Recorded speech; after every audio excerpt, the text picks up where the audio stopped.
Saudara-saudara, mari kita membaca bersama-sama dari Ibrani pasal ke-1. Ibrani pasal ke-1. Kita akan membaca bersama-sama.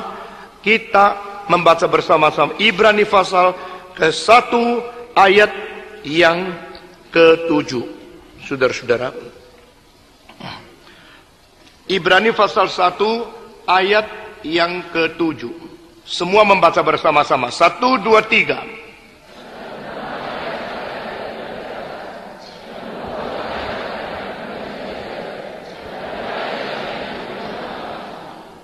Engkau menjadikan pesuruhmu itu seperti angin, dan api itu menjadi hambamu. Ayat ke-8, saya minta pendeta Hendra berdiri membaca ayat ke-8.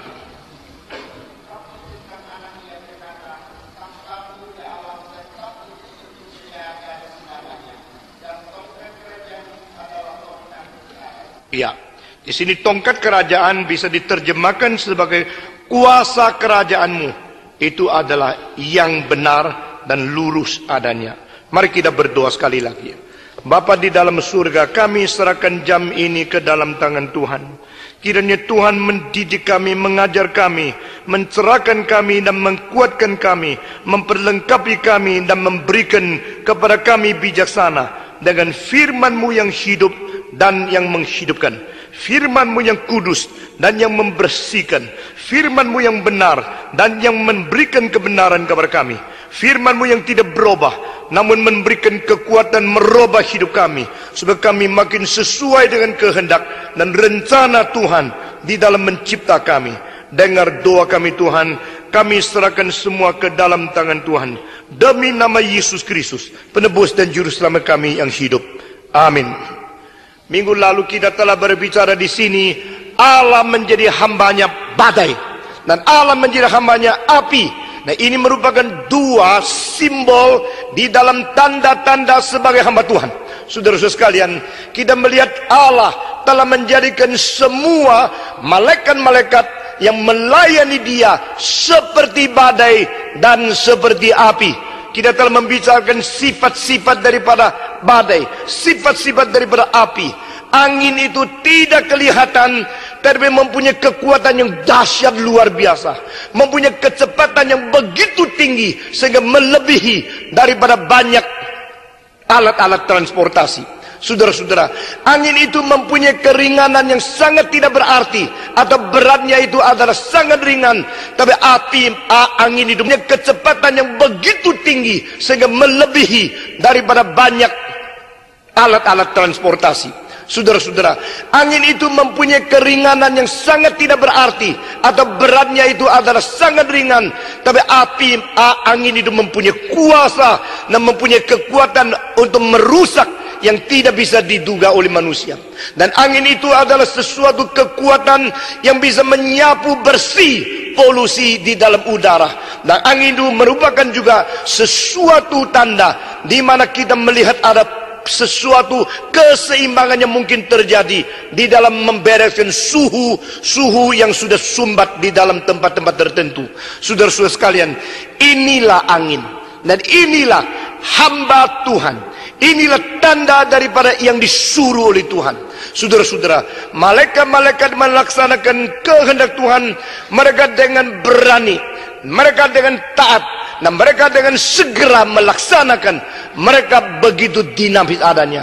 Tuhan menjadikan hambanya badai. Tuhan memakai badai untuk menjadi hambanya. Dan Tuhan juga memakai hambanya seperti api yang bernyala-nyala. Kita telah memikirkan tentang api, bahwa api itu adalah berbeda sekali dengan angin. Jikalau angin tidak kelihatan, justru api kelihatan. Bukan sudah kelihatan api menjadi sesuatu fokus dari sorotan pandangan manusia.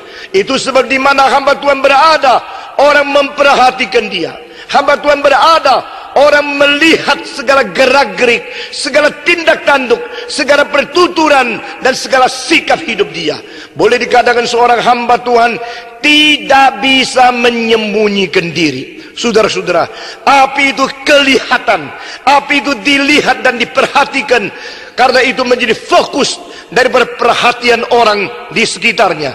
Dan api menjadi sesuatu pelayanan yang mempunyai posisi yang tidak bergerak seperti angin. Tetapi api mempunyai kekuatan yang menggerakkan segala sesuatu di pinggirnya. Bukan saja demikian, di mana berapi, di situ mengandung energi yang mempunyai kekuatan menghangatkan sekitarnya. Itulah adalah satu tanda menjadi hamba Tuhan. Dan bukan saja demikian, kita melihat juga api menelan dan menghanguskan semua kenajisan dan semua dosa, semua kejahatan, sehingga betapa banyak barang yang kita taruh dalam api akan menjadi lenyap dan menjadi hilang.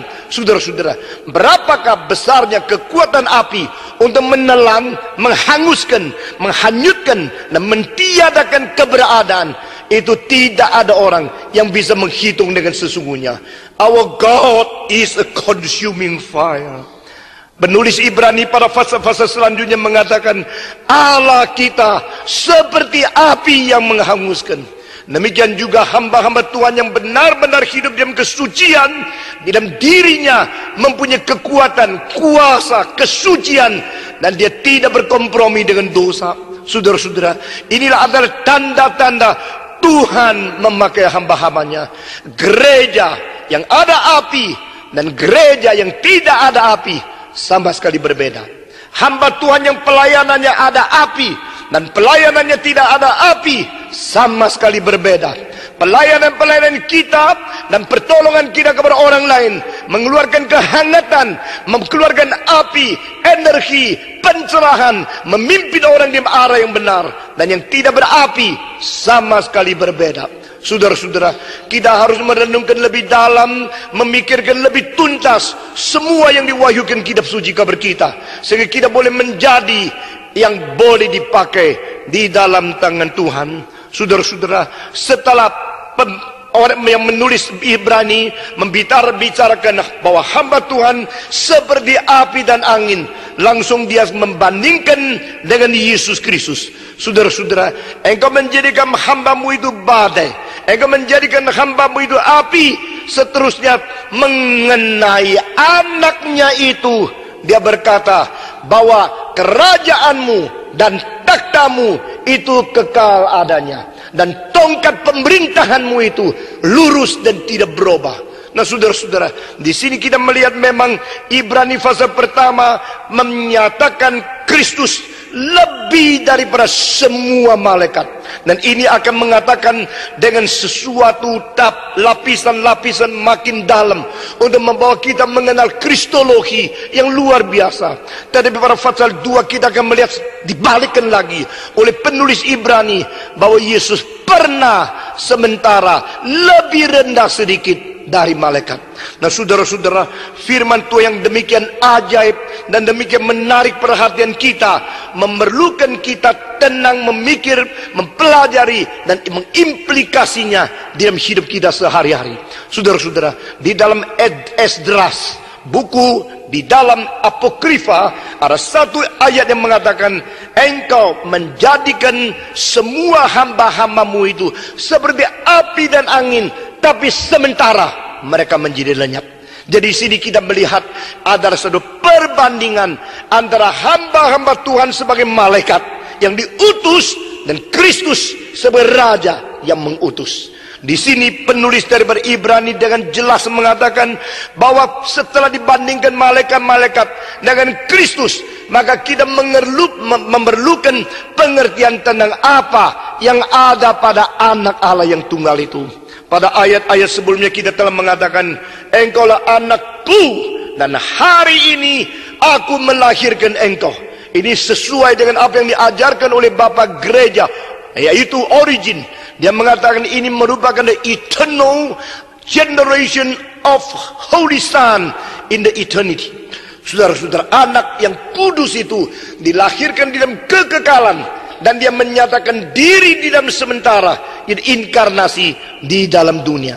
Pada waktu semua malaikat diutus sebagai messenger, Kristus juga diutus sebagai messenger. Alkitab memakai istilah huruf besar untuk Kristus yang menjadi utusan satu-satunya, utusan yang berbeda berbeda dengan utusan-utusan yang lain. Utusan-utusan lain untuk sementara di dalam rencana Tuhan melaksanakan hal-hal yang ditetapkan tertentu.